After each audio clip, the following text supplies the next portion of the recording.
নমস্কাৰ জনাইছোঁ সকলোকে চেনেলটোৰ নতুন ভিডিঅ'ৰ মাজলৈ। সো বন্ধুসকল, যিসকলৰ 18 জুলাই তাৰিখে আসাম এগ্ৰিকালচাৰ ইউনিভাৰ্চিটিৰ আণ্ডাৰত এক্সামটো দিব কমন এণ্ট্ৰেন্স টেষ্ট, তেওঁলোকৰ বাবে নতুন নটিফিকেশ্যন ইতিমধ্যে আহি গৈছে। আপোনালোকে চাব পাৰে, ইংলিছতো দিয়া আছে, আছামিছতো দিয়া আছে।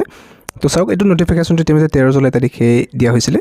অসম কৃষি বিশ্ববিদ্যালয় 2026-27 শিক্ষাবৰ্ষৰ স্নাতক পাঠ্যক্ৰমৰ নামভৰ্তিৰ বাবে সাধাৰণ প্ৰৱেশ পৰীক্ষা, যিটো কমন এণ্ট্ৰেন্স টেষ্ট 18 জুলাই তাৰিখে ইতিমধ্যে লোৱা হ'ব।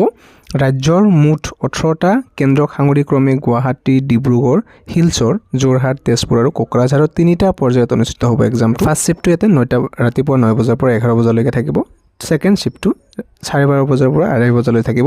নেক্সট 4টা বজাৰ পৰা 6টা বজালৈ অনুষ্ঠিত হ'ব।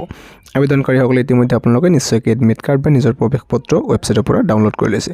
ইয়াতে বিশেষ এটা ইম্পৰ্টেণ্ট আপডেট দিছে। চাওক, বিশ্ববিদ্যালয়ৰ পঞ্জীয়ক দামোদৰ বৰ্মনৰ দ্বাৰা স্বাক্ষৰিত এক প্ৰেছ বাৰ্তাযোগে বিশ্ববিদ্যালয়ৰ কৰ্তৃপক্ষই জনাইছে যে বিশেষ কাৰিকৰী কাৰণত গুৱাহাটীৰ ৰাণী পাটগাঁওস্থিত কৃষ্ণকান্ত সন্দিকৈ মুক্ত বিশ্ববিদ্যালয়ৰ পৰীক্ষা কেন্দ্ৰটো ৰেশম নগৰ খানাপাৰাস্থিত বৰ্ডলেণ্ড গেষ্ট হাউচ সমীপৰ কৃষ্ণকান্ত সন্দিকৈ ৰাজ্য মুক্ত বিশ্ববিদ্যালয় কেন্দ্ৰলৈ, যিটো নেশ্যনেল হাইৱে 27ৰ ওচৰত আছে, স্থানান্তৰ কৰা হৈছে।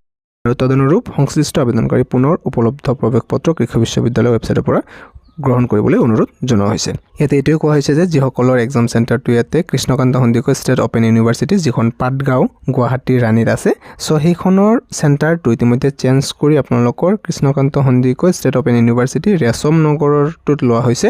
আপোনালোকৰ যিটো বৰ্ডলেণ্ড গেষ্ট হাউচ, ইয়াৰ ওচৰত যিটো ষ্টেট KKHSOU চেণ্টাৰ আছে, চ' তাতে লোৱা হৈছে। চ' যিসকলৰ ৰাণী পাটগাঁওস্থিত এই চেণ্টাৰটো পৰিছিলে, তেওঁলোকৰ নতুনকৈ এডমিট কাৰ্ড ডাউনলোড কৰিব লাগিব। আপোনালোকৰ নিশ্চয়কৈ কৰি ল'ব যদি এতিয়ালৈকে কৰা নাই। গতিকে ভিডিঅ'টোত এতিয়াও আছিল আপডেট, আপোনালোকক জনাবলৈ চেষ্টা কৰিলোঁ। ভিডিঅ'টো লাইক এটা কৰি ৰাখিব। পুনৰ লগ পাম নতুন ভিডিঅ'টোৰ মাজলৈ। Thank U.